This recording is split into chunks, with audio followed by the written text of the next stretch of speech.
Hey, it's Scott. Like many of you, I was shocked and saddened by the sudden passing of fantastic Batman voice actor Kevin Conroy. Considered by many, including myself, as the finest Batman there ever was, his passing just 3 weeks before his 67th birthday hit a lot of us really hard. However, not many know that before his role as the Dark Knight, Kevin was already a successful actor of 15 years with an impressive resume in television, theater, and even as a singer. Do you know what they called me in nursing school? Spittoon?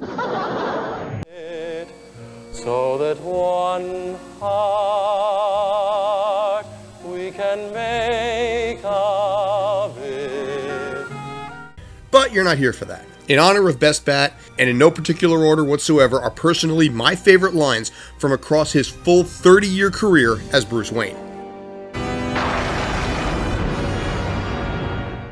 Number 1, right up front, you know this is coming, so I'm getting it out of the way first. This line from the episode Nothing to Fear personifies Batman and is probably the single most quotable line in Batman the Animated Series. After being shot with a fear toxin by the Scarecrow, he hears the voice of his late father calling him a disgrace to the family. Bruce, you have failed me. Father? You have disgraced the family name. However, working through the toxin, this line at the end of the episode defined Batman in the eyes of many. I am vengeance. I am the night. I am Batman. Also, small nod to fill-in Alfred and original Palpatine Clive Revell for this line as well. He says I'm shaming the family name. That's rubbish. I know your father will be proud of you, because I'm so proud of you. Number 2. We hit on what many DC fans consider the best Batman film, Batman Mask of the Phantasm. In this flashback scene, Bruce is struggling between his promise to his parents to protect the people of Gotham and his relationship with a woman named Andrea Beaumont. At his parents' grave, it delves into the torment of both his promise to be Batman and the simple human desire to be happy and loved. It just doesn't hurt so bad anymore. You can understand that, can't you? Look, I can give money to the city, they can hire more cops, let someone else take the risk, but it's different now.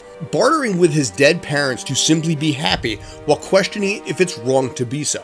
We always knew that relationship would never work out because, as Kevin put it, Batman was the persona, Bruce was the mask. I know I made a promise, but I didn't see this coming. I didn't count on being happy.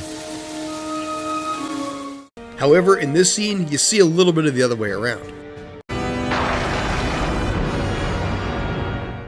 Moving on to number 3, it's small, but I always like the simple line from the end of the Batman Beyond Season 1 episode, Dead Man's Hand. In this episode, Terry McGinnis meets and starts a relationship with Melanie Walker, who is secretly a member of the criminal organization the Royal Flush Gang. After arguments with Bruce about drawing the line between average person and vigilante, one night's not gonna make any difference. One night always makes the difference. his responsibilities as Batman take hold, and he stops the Royal Flush Gang, watching his girlfriend being escorted away by police. This kind of thing ever happen to you? Let me tell you about a woman named Selina Kyle. I always love that simple delivery from Bruce.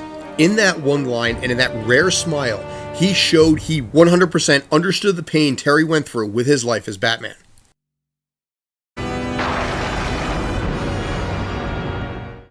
Number 4, it's basically a throwaway scene, but I loved Kevin finally getting a live-action appearance in the CW story arc Crisis on Infinite Earths.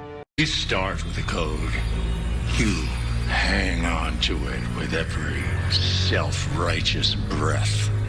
But then you take one life, then another, then another.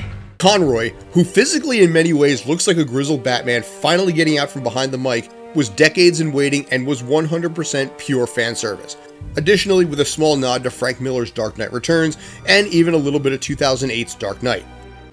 You either die a hero, or you live long enough to see yourself become the villain. Personally, it worked, and it made me smile.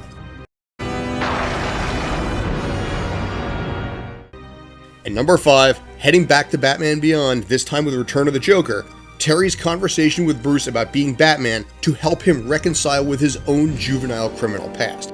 Every time I put on that suit, it's my chance to help people who are in trouble. I guess on a personal level, it's a chance to look like a worthwhile human being again.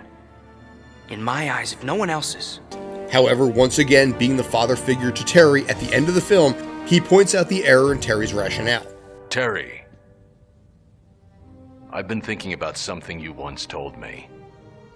And you were wrong. It's not Batman that makes you worthwhile. It's the other way around.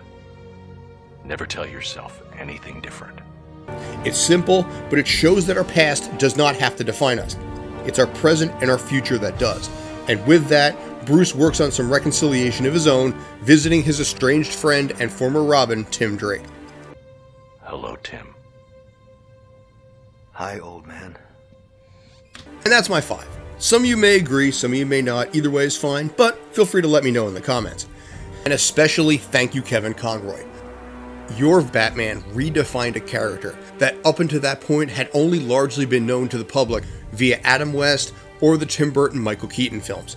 Your voice gave the character a gravitas that frankly I don't believe either one of those series had given the character up until that point. Thank you. One last thing, thanks also to all of you for watching. Have a great day, and as always, stay awesome.